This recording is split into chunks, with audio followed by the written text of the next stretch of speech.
alaikum wa rahmatullahi ta'ala wa barakatuh. Bonjour mes élèves. Le premier cours dans l'unité 1, c'est les relations entre les êtres vivants et leur interaction avec le milieu de vie. C'est la découverte d'un milieu naturel et on va commencer notre cours par une situation de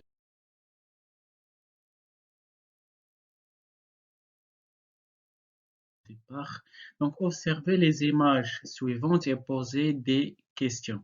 Donc, on voit qu'il y a plusieurs milieux de vie, le lac, marée, la forêt, le désert et la mer. Donc, le milieu naturel, c'est un milieu naturel qui contient des êtres vivants et des composantes non vivantes.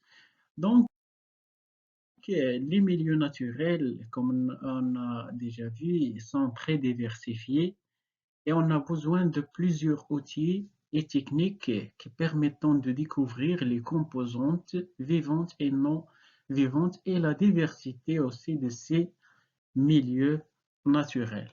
Comme problématique à résoudre, qu'est-ce qu'un milieu naturel?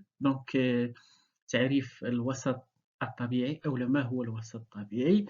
كذلك quelles sont les composantes des milieux naturels ما هي مكونات الأوساط الطبيعية et quelle est l'unité d'organisation des êtres vivants يعني ما هي الوحدة المشكلة أو الوحدة المشتركة بين جميع الكائنات الحية. Donc le premier axe c'est l'observation d'un milieu naturel et la définition de milieu naturel. Donc le document ci-contre représente un milieu naturel qui est le lac, et à partir de l'observation de ces milieux, définissez le milieu naturel. Donc à partir de l'observation et une définition simple de milieu naturel, donc le milieu naturel c'est quoi? C'est un environnement naturel comme vous voyez ici dans ce document. C'est un environnement naturel mais non aménagé par l'homme et qui contient des êtres vivants et des composantes non vivantes. Les êtres vivants, on voit qu'il y a des êtres vivants animaux et des végétaux et des composantes non vivantes اللي غادي نعرفوهم par la suite Inch'Allah.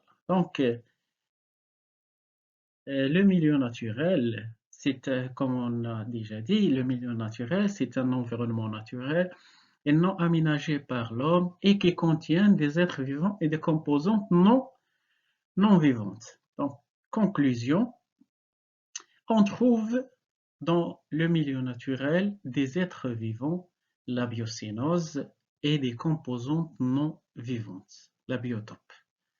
Très bien.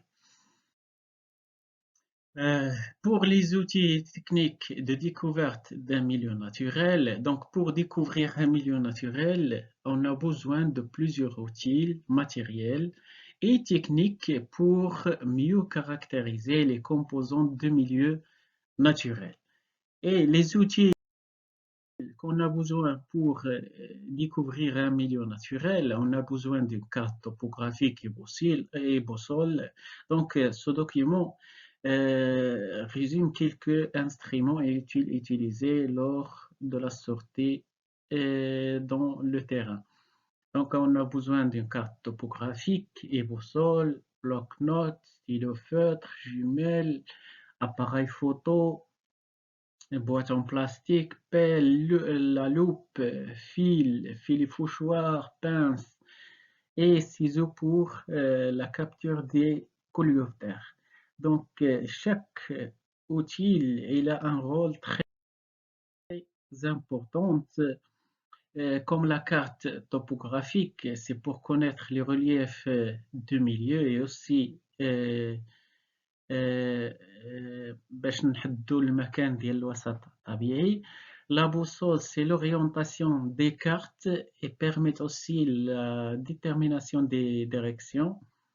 Le bloc-notes pour noter les informations sur le milieu. Le stylo pour stylo feutre permanent pour écrire sur les bouteilles, flacons. L'appareil photo, c'est pour prendre des photos pour d'animaux, des végétaux et de milieux aussi, de milieux naturels.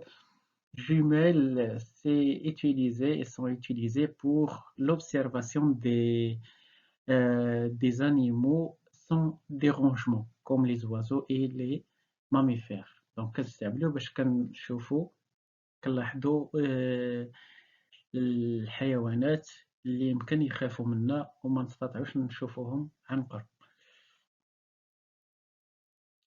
La loupe, son rôle, c'est mieux d'observer les petits animaux et végétaux, les boîtes pour la conservation des échantillons prélevés, le fil pour réaliser des inventaires de plantes, et puis les fauchoirs pour la collecte des insectes, ciseaux pour la capture des coléoptères et le pince pour la capture des insectes venimeux.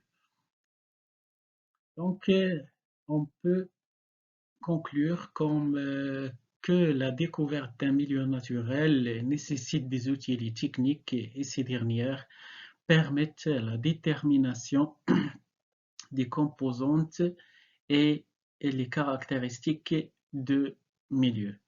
Donc on va s'arrêter نتوقفوا إن شاء الله في الدرس في هذه الحدود في حدود المحور الأول والمحور الثاني إن شاء الله سأقوم بإنشاء فيديو خاص به وكذلك الجزء الأخير من هذا الدرس. والسلام عليكم ورحمة الله تعالى وبركاته.